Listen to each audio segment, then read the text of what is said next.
سیدنا امیر معاویہ رضی اللہ تعالیٰ عنہ، سبحان اللہ، کیا عظیم ہستی ہیں، صحابی رسول ہیں۔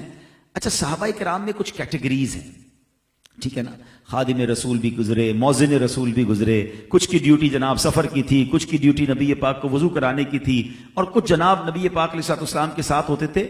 کچھ کیٹیگری صحابہ کرام کی وہ تھی جو کاتبین وحی تھے۔ کاتبین وحی بڑا اسپیشل مقام ہے، یعنی جن کو نبی پاک وحی لکھنے کی ڈیوٹی دی تھی، یعنی جو قرآن نبی پاک پر نازل ہوتا تھا، جبریل امین لے کر آتے تھے، تو پیارے آقا ان کو یہ ڈیوٹی دیتے تھے کہ وہ قرآن لکھتے تھے۔ کتنا بھروسہ تھا، یعنی مجھے اور آپ کو آج جو قرآن ملا ہے اور ہم دعوے سے کہتے ہیں کہ یہ رب کا کلام ہے اور اس میں زبر زیر پیش کی بھی غلطی نہیں ہے، یہ احسان ہے کاتبین وحی کا، اور یہ ان کی امانت داری ہے کہ انہوں نے پورا قرآن پہنچایا۔ تو نبی پاک نے جن پر اتنا بھروسہ کیا، ان میں سے ایک صحابی حضرت سیدنا امیر معاویہ رضی اللہ تعالیٰ عنہ بھی ہے۔ جن پر نبی پاک بھروسہ کریں تو ان کے بارے میں تو کبھی بھی کوئی بات ایسی ذہن میں نہیں آنی چاہیے۔ ہاں، ایک اور میں آپ کو تھوڑا سا سینیریو سمجھا دیتا ہوں تاکہ آئندہ کنفیوژن نہیں ہوگا۔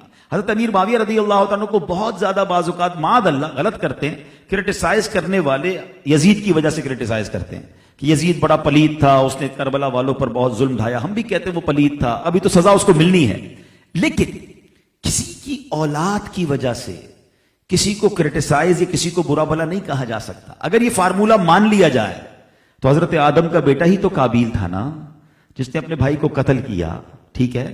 تو کیا معاذ اللہ بیٹا قاتل ہے اس لیے باپ کو برا کہیں گے؟ اگر حضرت آدم کو برا کہیں گے تو ایمان سے ہی چلے جائیں گے، وہ تو اللہ کے نبی ہیں۔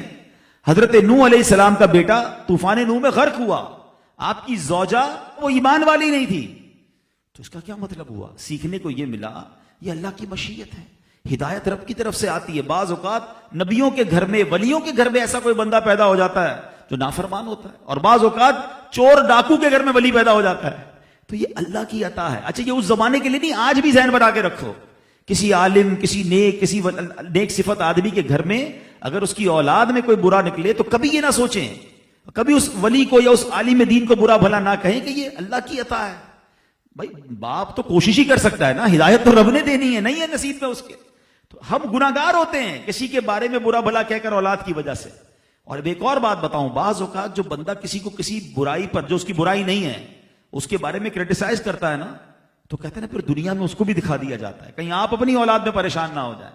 اللہ پاک سب کی اولاد کو نیک بنائے، ہماری مغفرت کا ذریعہ بنائے۔ تو حضرت امیر معاویہ رضی اللہ تعالیٰ عنہ کو تو یہ عالم تھا عشق رسول اور خوف خدا کا کہ آپ نے ایک وصیت کی تھی۔ آپ کے پاس نبی پاک علیہ الصلوۃ والسلام کے ناخن مبارک بھی تھے، منہ مبارک بھی تھے، تو آپ نے وصیت کی کہ جب میرا آخری وقت آئے، میرا انتقال ہو جائے، تو میری آنکھوں پر اور سجدے کی پیشانی وغیرہ پر، اعضائے سجدہ پر یہ تبرکات رکھ دینا اور مجھے کفن میں ڈال دینا، کفن میں یہ رکھ دینا اور مجھے قبر میں ارحم الراحمین کے سپرد کر دینا۔